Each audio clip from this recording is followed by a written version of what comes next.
नमस्ते दोस्तों, कर्नाटक की लोक कथा रात का अंधा जमाई। आइए सुनते हैं। एक बुढ़िया थी, उसका एक ही अकेला बेटा था।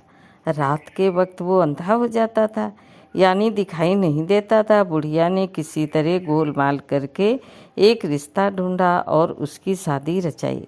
लड़की सुंदर थी, उसके मैके वाले भी अच्छे लोग थे, मगर बुढ़िया इतनी चतुर थी कि बहू या उसके परिवार वालों के आगे उसने ये रहस्य बनाकर रखा कि लड़का रात के समय अंधा हो जाता है, यानी उसको दिखाई नहीं देता। मगर सोचिए, ये सच कब तक छिपा कर रखा जा सकता था।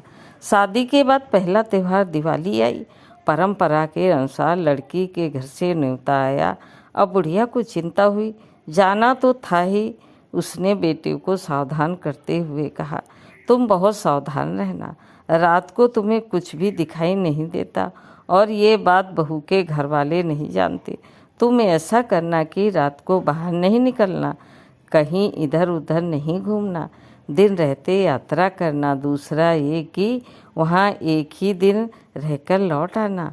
अपनी माँ के कहे अनुसार वो दिन रहते ससुराल पहुँचने के लिए बहुत तेज़ी से चल पड़ा, मगर कितनी भी कोशिश करने पर भी अंधेरा होने से पहले वो वहाँ पर पहुँच नहीं सका।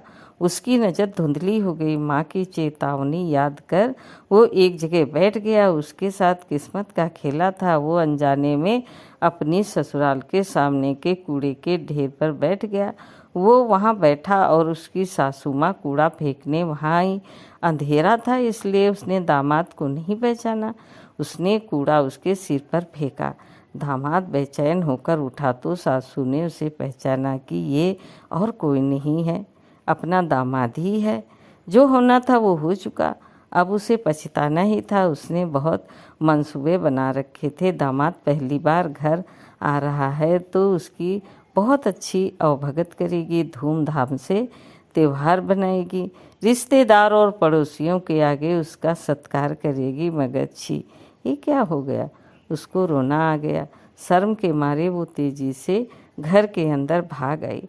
सड़क पर उसका 10 साल का बेटा भैंस को भगाता हुआ घर लौट रहा था।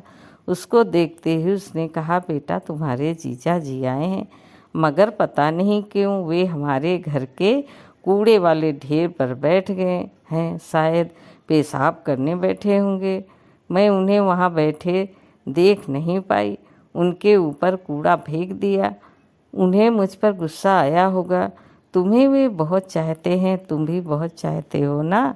उन्हें घर के अंदर बुला लाओ। लड़का जीजा जी पुकारते हुए उसकी तरफ भागा। जमाई के पास जाकर, जीजा जी आइए ना घर के अंदर, यहाँ पर क्यों बैठे हैं? उसने उसका हाथ पकड़ा। रात का अंधा होने के बावजूद जमाई बहुत होशियार था। उसने जवाब दिया, मैं यहाँ कूड़े पर इसलिए बैठा हूँ कि जानूँ तो इसमें से कितनी गाड़ी खाद निकलेगा। फिर मानो प्रेम से किशोर बालक के कंधे पर हाथ रखकर वो आगे बढ़ा। भैंस ने उसे घूर कर देखा। उसे धक्का मारने आई तो तेज आवाज़ सुनकर उसने थोड़ा सा पीछे हटकर पूछा, ये क्या है? लड़के ने जवाब दिया, ये हमारी भैंस है, मैं उसे चराने ले गया था। उसको तो अपना दोष छिपाना था। कहा, उफ, ये भैंस बहुत बड़ी है।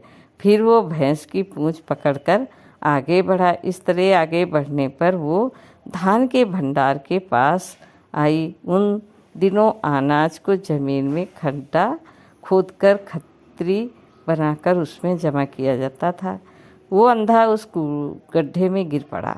लड़के ने घबरा कर पूछा, हाय जीजा जी, क्या हो गया? क्या आपको ढंग से दिखाई नहीं देता?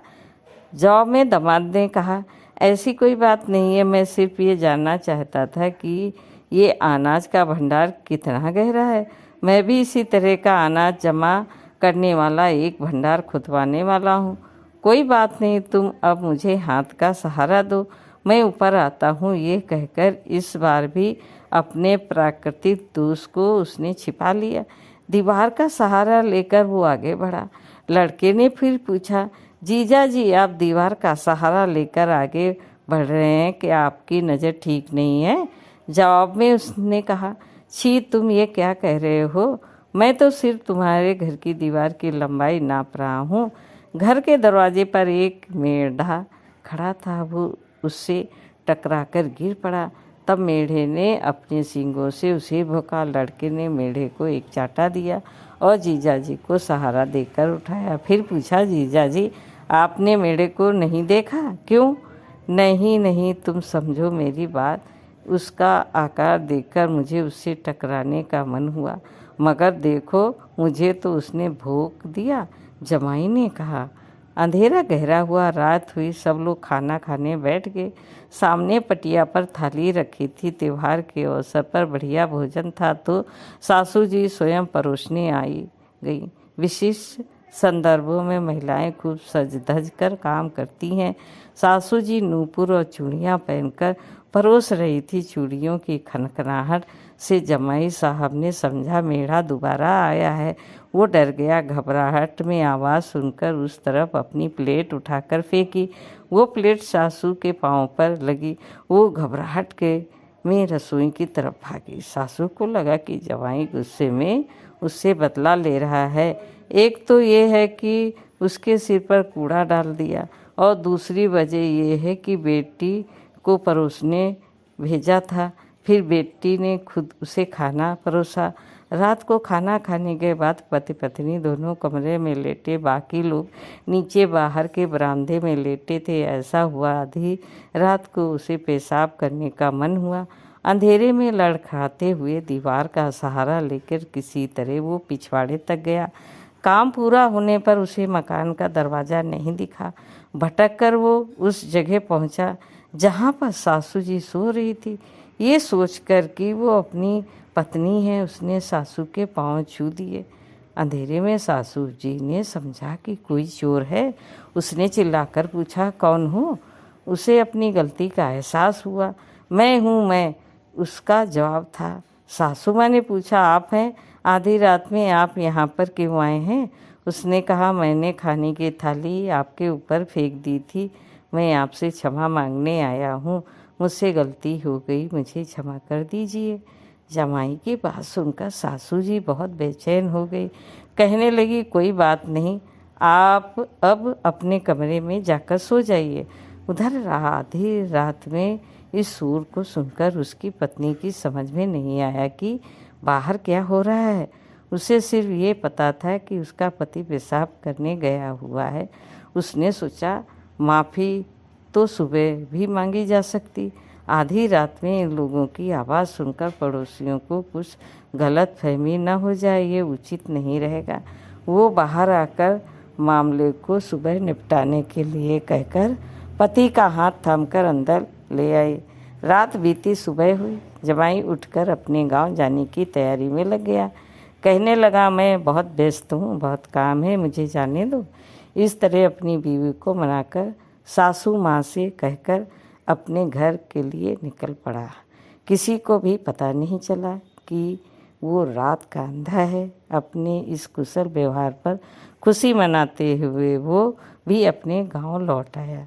दोस्तों, कहानी कैसी लगी? लाइक करें, सब्सक्राइब करें। धन्यवाद।